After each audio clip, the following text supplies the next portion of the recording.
Michael Saylor built his entire empire on 3 words: never sell Bitcoin. For 5 years, he repeated that phrase like scripture in every interview, every conference, every shareholder letter, and every podcast appearance from Miami to Tokyo. But on May 5th, 2026, in a single sentence buried inside of Strategy's Q1 earnings call, he quietly reversed it. The same week, his company posted a $12.54 billion net loss, the largest in its history, driven by a $14.46 billion unrealized markdown on 818,334 Bitcoin. And the truly extraordinary part is what that one sentence has now done to the corporate Bitcoin treasury narrative that $60 billion of equity value was built on top of.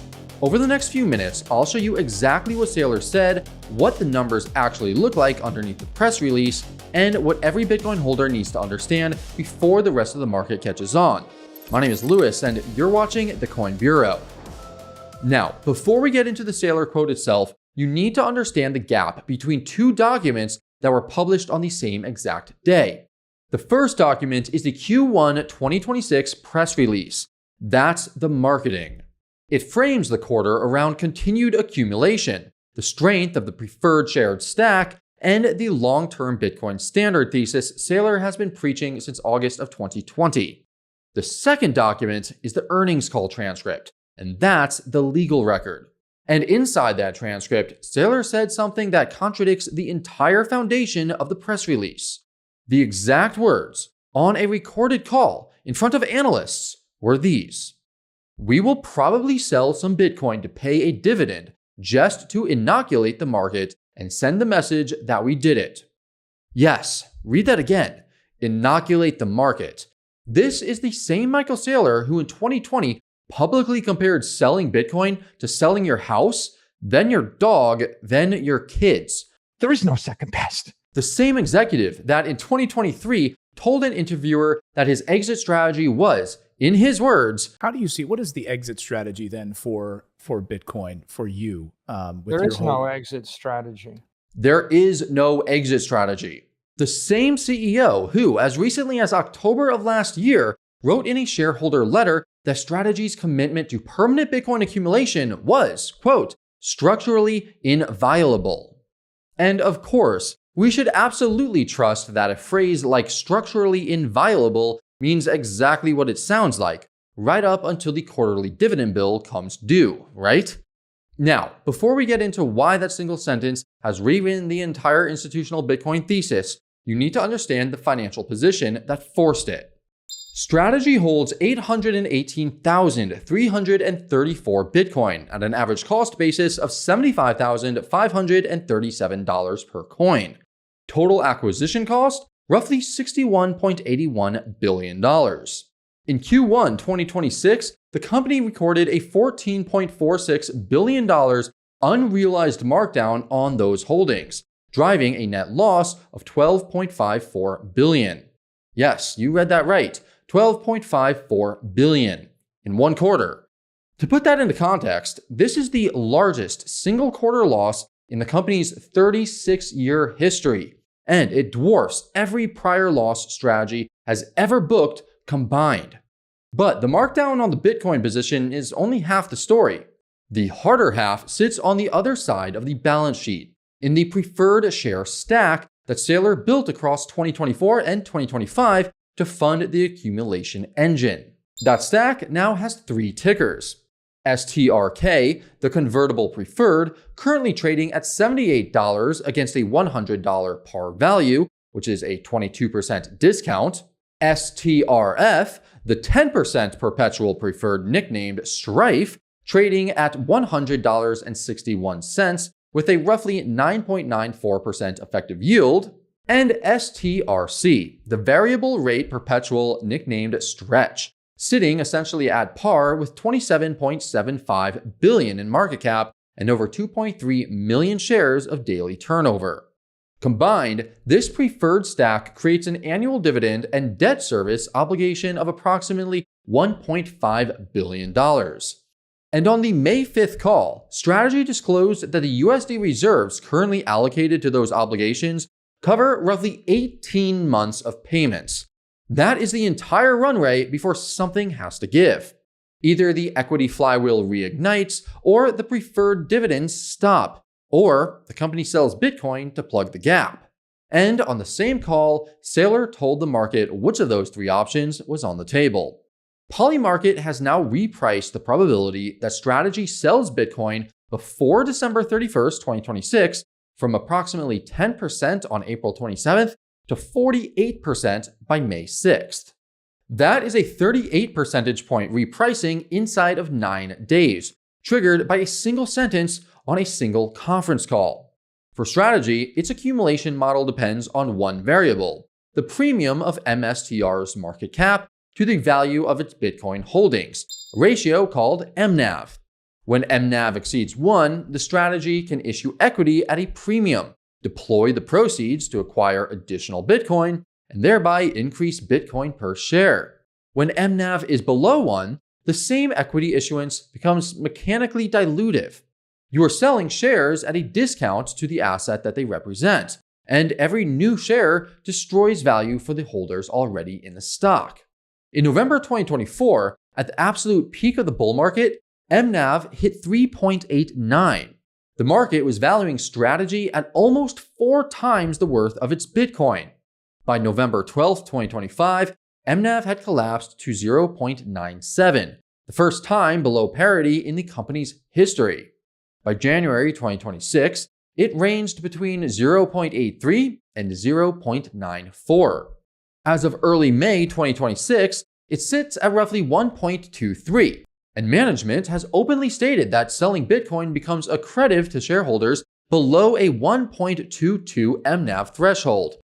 Put simply, Strategy is currently sitting 1 bad week of Bitcoin price action away from the level at which its own management framework justifies turning into a seller. And here's the part that most coverage entirely ignores.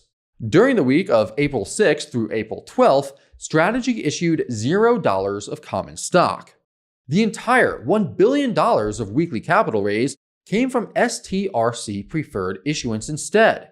That is not a coincidence. That is the equity flywheel showing its first visible signs of mechanical strain, and management quietly shifting to the only instrument that still works. Now, you might assume that this is a strategy-specific problem, that the over 800,000 Bitcoin sits inside an idiosyncratic capital structure that doesn't generalize. However, that assumption ignores what has happened across the entire crypto treasury cohort over the last 6 months. Firstly, Bitmine Immersion Technologies, the most aggressive Ethereum treasury vehicle of the cycle, is down approximately 86% from its 52-week high of $161 to roughly $23. The 6 months ended February 28, 2026, and produced $9.02 billion in unrealized digital asset losses on its 5.18 million Ether stack. SharpLink, formerly SharpLink Gaming, the second largest Ethereum treasury vehicle, is down over 90% from its 2025 highs. On April 3, 2026, the company filed an 8K, disclosing the termination of its discretionary management agreements with Parify Capital and Galaxy Digital, effective May 31st. The official framing is that SharpLink is bringing treasury management in-house. The honest framing is that paying outside fees on a position that has lost 90% of its market value is no longer a luxury the balance sheet can sustain. And on April 8th, the 1.6 billion Ether machine SPAC, the merger between Dynamics Corporation and an Ethereum treasury vehicle holding 496,712 ETH, collapsed entirely. The mutual termination citation was, in the language of the filing itself, unfavorable market conditions. Translation: the SPAC sponsor and the target both walked away from a deal that was supposed to be the next great institutional ETH allocation vehicle, and one party owes the other a $50 million breakup fee for the privilege. And of course, we should absolutely trust that the corporate Bitcoin and Ethereum treasury model is structurally sound, right up until the third largest treasury vehicle quietly fires its outside managers, and the fourth one collapses before it can even list. The historical precedent here is exact. In 2022, Three Arrows Capital was the largest crypto hedge fund on Earth, managing approximately $18 billion at its peak, built on a single concentrated trade, GBTC arbitrage at scale. When the GBTC premium inverted into a discount that reached 34% below NAV by June 17, 2022, the leverage that had built the position became the leverage that liquidated it. Three Arrows defaulted on $665 million owed to Voyager Digital alone, was placed into BVI liquidation on June 27th, and the cascade took down Voyager, then Genesis, then DCG. Celsius followed almost immediately. The platform attempted what its executives privately called controlled liquidations of its ST-ETH position to manage redemption pressure. Each visible on-chain sale signaled distress, accelerated the bank run, and forced the next sale. On June 13th, withdrawals were halted entirely. By July 13th, the company filed Chapter 11 with a $4.7 billion shortfall. The mechanism that destroyed Three Arrows Capital and Celsius was not the asset. It was the capital structure wrapped around the asset, combined with the visibility of any forced sale. Which brings us directly to the part that should concern every Bitcoin holder watching this. Saylor's exact phrase on the call was "inoculate the market." That is the same conceptual framing Celsius executives used in June 2022 to describe their controlled ST-ETH disposals. The premise is identical. A small, visible, deliberate sale will demonstrate confidence and stabilize sentiment. The historical outcome is also identical. The visibility of the sale becomes the signal that confirms the underlying distress. And the small inoculation expands into a much larger forced unwind. Now, look, strategy is not Celsius. Saylor does not have ST-ETH liquidity issues. The convertible debt that previously sat on the balance sheet was largely retired during Q1 2026 through equity conversion, dropping total debt from $8.28 billion to $136.9 million in a single quarter. That is genuinely structurally important, and it deserves to be acknowledged honestly. But the preferred shared stack does not retire. It compounds. The $1.5 billion annual obligation does not pause for a Bitcoin drawdown, and the 18-month runway that management disclosed on May 5th, well, that is the same runway whether MNAV is 1.27 or 0.83. Which brings us to the part of the story that most crypto channels are too scared to actually say out loud. The corporate Bitcoin treasury narrative was sold to retail holders for 5 years on the assumption that the largest committed institutional buyers would never become sellers. That assumption just expired in writing on a recorded earnings call in front of regulated equity analysts by the single executive who built that assumption in the first place. There's a crypto asset. It's called Bitcoin, right? And the deeper consequence is not just about strategy. It is about every product, every ETF, every corporate vehicle, and every custodial wrapper that you may currently use to hold Bitcoin exposure. Approximately 84% of all US spot Bitcoin ETF assets, roughly $77 billion across 9 of the 11 approved funds, sit with a single custodian, Coinbase Custody. One regulatory order, one cyber incident, one insolvency event, and the majority of the institutional Bitcoin ETF complex faces the same problem at the same moment. The self-custody holder sitting with private keys in a hardware wallet is entirely outside that blast radius. The MSTR shareholder is not. The IBIT shareholder, well, is not. The corporate treasury exposure built through equity wrappers is not. And the historical pattern here is brutally consistent.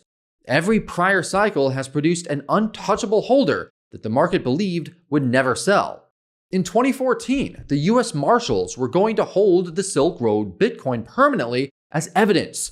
They auctioned over 144,000 coins. In 2021, Germany was going to hold the Movie 2K seizure as a sovereign asset. Between June and July 2024, they sold all 49,858 coins at an average price of $57,900, missing over $3 billion in subsequent upside. GBTC was going to be a permanently locked Bitcoin trust. Since the ETF conversion in January 2024, it has shed approximately 464,000 Bitcoin in cumulative outflows worth roughly $26 billion. And in 2022, Three Arrows Capital was going to be a long-term holder of its leveraged Bitcoin and GBTC stack, right up until margin calls forced the largest single crypto hedge fund liquidation in history. The pattern does not break. Every entity described as permanent eventually has a price at which the math forces a sale. The only question that has ever mattered is which entity reaches that price first, and how visible the sale becomes when it happens.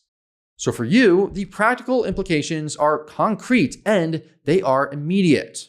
First, watch the on-chain wallets. Arkham Intelligence has identified over 1,400 addresses linked to Strategy's treasury, and any meaningful outflow from any of that cluster towards known exchange deposit addresses is a leading indicator that the inoculation has begun. Second, watch the MNAV multiple weekly through the block's premium to NAV dashboard. If MNAV stays below 1 for 4 consecutive weeks, analysts have flagged that as a structural threshold at which the equity flywheel enters what they describe as a passive mode downward spiral. Third, watch the STRC capital raise pace. If weekly preferred issuance decelerates while common equity issuance remains paused, that is the combined signal that both halves of the funding model are stalling simultaneously. Fourth, question the concentration risk inside the products that you currently hold. If your Bitcoin exposure runs through an ETF, you are exposed to Coinbase custody. If it runs through MSTR equity, you are exposed to the preferred shared dividend cycle. If it sits on an exchange, you are exposed to the same counterparty model that defined every prior cycle's collapse. And fifth, recognize that the long-term structural implication of this story may actually be bullish, even if the short-term implication is the opposite. If supply transfers from leveraged corporate hands to patient, self-custody holders over the coming quarters, the float held by reflexive sellers shrinks, and the float held by genuinely permanent holders grows. That is not a panic outcome. That is a clarity outcome. So here's the synthesis. Saylor's reversal is not the end of Bitcoin's institutional story. It is the moment that that story becomes honest. For 5 years, the corporate treasury narrative depended on the assumption that the largest holders would never sell. That assumption expired in writing on May 5th, 2026. The press release sells you the dividend strategy. The earnings call tells you the truth. Even the most committed corporate Bitcoin holder on earth has a price at which the math forces a sale. And that price is now publicly anchored to a 1.22 MNAV threshold and an 18-month preferred dividend runway. Whether you read this as a structural warning or a long overdue dose of reality, the action items are identical. Watch the on-chain flows from the labeled strategy cluster. Track the MNAV multiple weekly. Monitor the STRC issuance pace. Question the concentration risks inside every wrapper you hold, and ask yourself whether the executive promising you that he will never sell has the legal and financial flexibility to keep that promise when the dividend obligation comes due in 2027. So here's the question I want answered in the comments down below. Is Saylor smart for finally adding strategic flexibility to a treasury model that needed it? Or has the entire corporate Bitcoin treasury thesis just been quietly proven structurally broken by the single executive who invented it? Get highly opinionated in the comment section below, because this is one of those moments where the answer genuinely matters. And if you want to understand exactly how the STRC, STRK, and STRF preferred shared stack actually behaves under stress, what the conversion mechanisms actually look like, and which tranche is most exposed if the dividend obligations break, then you should definitely check out our full deep dive on Strategy's capital structure right over here. Thank you all so much for watching, and I'll see you again very soon. It's Lewis signing off.